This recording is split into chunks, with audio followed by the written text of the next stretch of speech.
everybody, what you doing? You want to go look for some shark's teeth on the beach?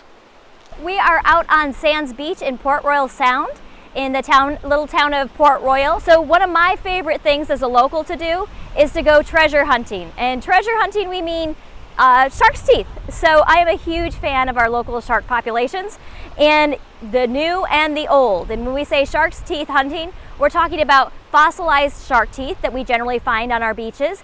Those are the little black shark's teeth that are millions of years old. So it kind of becomes an addiction after you start doing it. And you can see I've got my handy equipment here. I've got my 99-cent colander, and I've got a handful of sand here from Sands Beach. Now, if you look really closely in there, you'll see that there's a little shark's tooth. I'll let you look for a minute and then I'll point it out to you. You're seeing all these beautiful quartz and mica granules in here. A little bit of trivia for you. Where does all of this wonderful sand in the Lowcountry come from? For those of you up in the Appalachian Mountains, we'd like to thank you for our sand.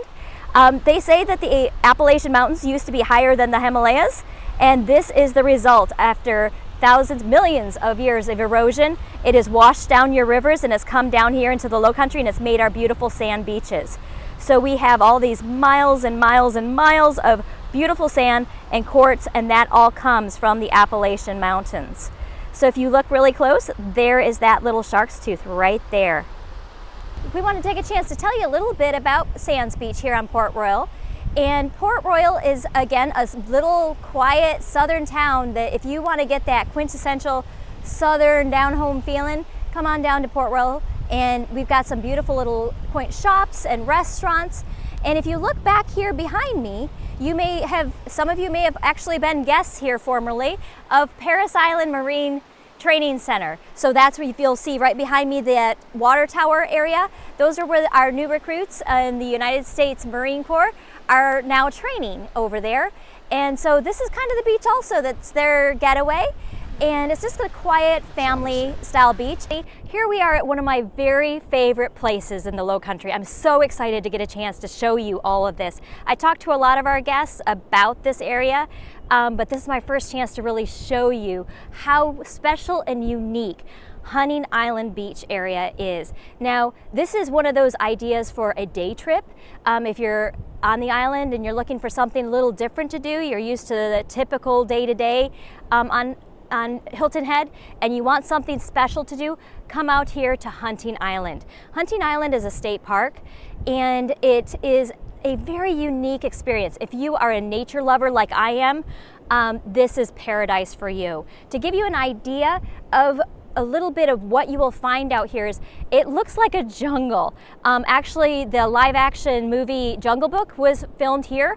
Or for my Forrest Gump fans, if you watch the Vietnam scenes, those were actually filmed here on Hunting Island. So yeah, you want to come out here and have a little Jurassic Park experience, Hunting Island is your spot. Right behind me, you'll see kind of the earmark of you're on Hunting Island when you see this beautiful lighthouse that's behind me. Is the Hunting Island Lighthouse. All right, let me show you my treasure.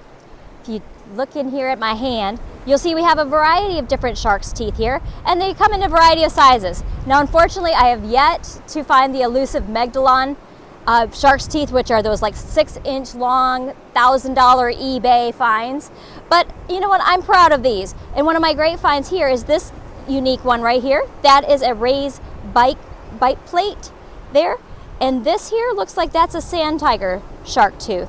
So you can kind of identify, there's lots of different websites or books you can go to, and once you find your shark teeth, you can identify from the shape and the gum line what kind of shark that came from, which is kind of a cool extra side hobby. If shark hunting isn't enough for you, then you get to identify them.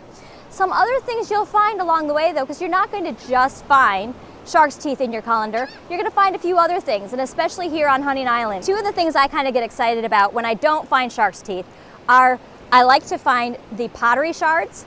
Now, this is ancient pottery shards that came from, for those of you that have been at our Blue Water location, you've seen the green shell ring. So that's from those prehistoric Native Americans that built those seashell rings that we don't quite know what they were used for, but they made some incredible pottery. And so this is kind of the area on Hilton Head Island, on Hunting Island, on Edisto Island. that those shell rings are pretty prominent in this area, and you're going to find these little minor pieces of that pottery. So that's always a good find too, is to find those pottery shards. The other thing that I like to find, because I'm kind of a nerd, if you haven't already guessed that one, I love the history of Hilton Head and the entire Lowcountry. And part of that is the story of the Reconstruction after the Civil War. Now, bear with me here. I have a point that I'm going to. One of the things that helped with that after the Civil War to establish the Lowcountry, who kind of lost their economy for reasons, we won't get into all of that. But one of the things that brought them back was phosphate mining. Now, phosphate is a lot of the old bones and from the dinosaurs and the mammoths, and you'll find a lot of that here. When you dig into our marsh zones, you'll find this phosphate.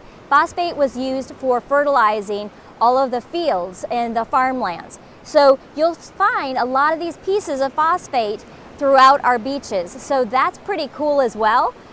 Just to not kind of know what you're looking at when you find these strange rocks on the beach. A lot of that is phosphate that was dug up from our former phosphate mines.